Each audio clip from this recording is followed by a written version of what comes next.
Mas agora a gente vai falar sobre a articulação da direita visando as eleições presidenciais. O presidente do PL, Valdemar Costa Neto, afirmou em entrevista à revista Veja no final de semana que Flávio Bolsonaro não consegue vencer a eleição sem o apoio direto de 3 nomes: Michele Bolsonaro, ex-primeira-dama, Tarcísio de Freitas, governador de São Paulo, e do deputado federal Nicolas Ferreira. Segundo Valdemar, o trio é decisivo para dar força e visibilidade à candidatura de Flávio Bolsonaro. Começa essa edição ouvindo a nossa analista de política, Guta Pini. Seja bem-vinda. Bom dia para você. Bom começo de semana. Bom dia, Dani. Bom dia para toda a nossa audiência. Hoje é já 2 de fevereiro. Voando. E esse mês tende a voar ainda mais rápido, afinal de contas tem carnaval no meio do caminho. Então aí você já viu, quando a gente piscar os olhos, já estaremos no 3º mês, já fechando o 1º trimestre de 2026. Mas vamos falar de agora, Guta Pini, porque sobre essa entrevista aí do Valdemar da Costa Neto para a revista Veja, especificamente sobre o Tarcísio de Freitas, o Valdemar disse que não se preocupa com o que ele chamou de, nesse momento, de pouco empenho por parte do governador na pré-campanha de Flávio Bolsonaro. Disse também que está confiante que Tarcísio não vai trair Bolsonaro de jeito nenhum. E existe um contexto para isso, né, Dani? Nós vimos nas últimas entrevistas do governador Tarcísio esse apoio incondicional ao ex-presidente Jair Bolsonaro. Em todas as ocasiões que ele se manifestou, ele deixou claro que a pretensão dele é se manter no governo do estado e ele vai seguir ao lado do ex-presidente. Ele é leal, é um soldado de Jair Bolsonaro, e estar ao lado de Jair Bolsonaro neste momento é estar ao lado de Flávio Bolsonaro. E ele já deixou isso claro diversas vezes. Havia muita, na verdade, especulação sobre ele disputar a presidência da República, sendo aí um candidato também preferido ali inicialmente pela Faria Lima, mas o fato é que ele mesmo, Tarcísio de Freitas, não falava em concorrer à presidência, pelo contrário, e sim permanecer ali no estado de São Paulo, ele que tem níveis altos de aprovação no estado. O Valdemar também fala sobre o apoio da Michele e de Nicolas, o quanto esses apoios são definidores para a campanha de Flávio Bolsonaro, e são mesmo.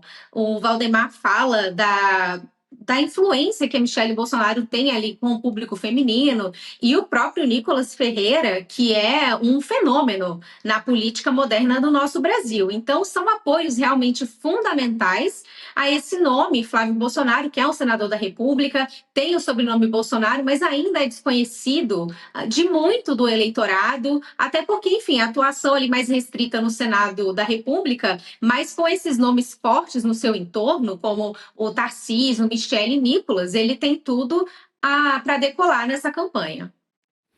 Bom, falando inclusive sobre campanha eleitoral, sobre pesquisa eleitoral também, Guta Pini, a pesquisa eleitoral Paraná Pesquisas, que foi divulgada na semana passada, na última quinta-feira, indicou que o presidente Lula atingiu um teto eleitoral, ou seja, tem dificuldade para crescer muito mais sem uma melhoria aí clara na vida das pessoas no dia a dia. Já o Flávio Bolsonaro, você acompanha aí na tela, tem ganhado cada vez mais força. Uma força inicial porque o sobrenome, obviamente, ajuda a transferir quase automaticamente os votos do pai Jair Bolsonaro para o filho. Então, para ilustrar, você acompanha aí esse gráfico na tela que nós preparamos. Aí, ó, pesquisa de intenção de voto para presidente no primeiro turno, Lula com 39,8%, segundo o Paraná Pesquisas, e Flávio Bolsonaro com 33,1% dos votos, uma diferença ali de 6,7 pontos. Já num segundo turno, Guta Pini, você que nos acompanha aqui no Jornal da Oeste, a pesquisa de intenção de voto mostra aí, eu vou pedir para a produção colocar mais uma vez, enchendo a tela para quem nos acompanha aí, os números do segundo turno. Exatamente, Lula 40%, 40,7% e Flávio Bolsonaro 33,1%. Fato é que a candidatura de Flávio Bolsonaro tem ganhado mais corpo, né? Tem se tornado cada vez mais forte, mais robusta com o passar do tempo. Lembrando que ainda estamos no período de pré-campanha, ele é um pré-candidato à presidência da República, foi indicado pelo pai Jair Messias Bolsonaro, mas os números são muito bons. Muito bom, surpreende, porque, como você bem disse, está muito no início ainda.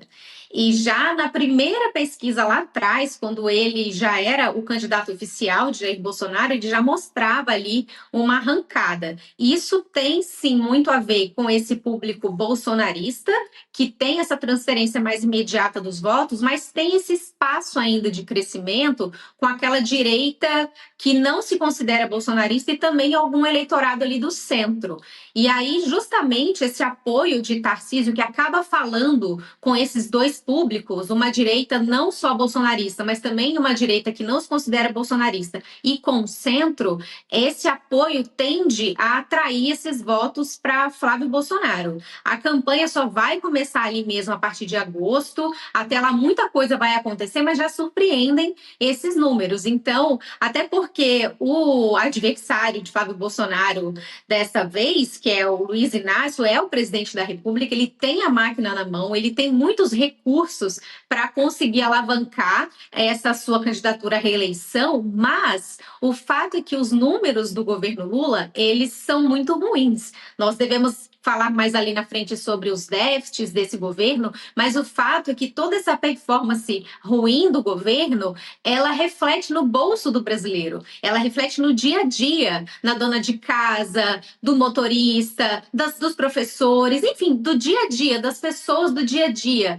Ir ao mercado não é confortável para o brasileiro, o salário não chega ao final do mês, o governo ele tenta passar sempre essa imagem populista de que está atendendo aos pobres e à população e está melhorando a qualidade de vida das pessoas, mas isso não está se refletindo na vida das pessoas. Então, isso aí o que acontece? Se reflete no resultado das pesquisas. Então, o Lula parece ter atingido esse teto, sem números para mostrar, ainda que ele tenha a máquina na mão, e aí sobra para o lado de Flávio Bolsonaro esse espaço aí de arranque ainda para sua candidatura, considerando esse contexto pelo qual passa o país, que não é nada bom para o governo Lula, ainda que ele tenha a máquina na mão.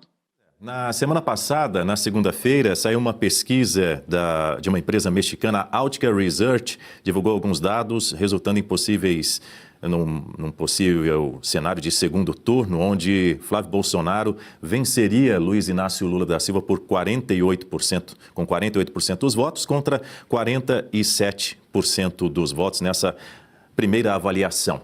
Bom, seguindo aqui com esse assunto ainda, Guta, o irmão do pré-candidato à presidência Flávio Bolsonaro, o ex-vereador Carlos Bolsonaro, afirmou que se reuniu com o ministro Rogério Marinho, ex-ministro, senador, para tratar da campanha do indicado aí de Jair Bolsonaro para essa disputa. Sem dar muitos detalhes, Carlos Bolsonaro declarou que o encontro aconteceu nos últimos dias e teve como tema principal a estratégia eleitoral de Flávio Bolsonaro. Portanto, essas movimentações também aí nos bastidores já estão acontecendo. Recentemente, o Carlos Bolsonaro esteve em São Paulo com o governador Tarcísio de Freitas. Afinal de contas, o Estado é um palanque eleitoral extremamente importante, como você dizia, né, Guta?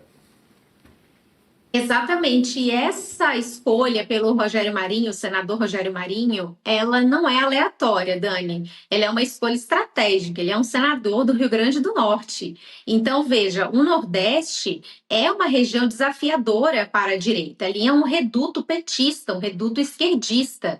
Então, a campanha de Flávio Bolsonaro ter escolhido um senador do Nordeste, do Rio Grande do Norte, tem o seu significado, tem o seu peso estratégico. Então, já lá atrás também, me recordo do deputado federal Nicolas Ferreira falando da importância da direita estar presente no Nordeste, fazendo campanha no Nordeste, levando as pautas dos valores para o Nordeste. E aí vem a figura do senador Rogério Marinho, que provavelmente, eu imagino que ele tenha sido escolhido estrategicamente pensando nisso. É um desafio para a direita, para afastar aí a esquerda do poder nas capitais em especial, e aí isso tem um reflexo na eleição presidencial. Então, uma escolha estratégica dessa direção e da campanha pelo senador Rogério Marinho.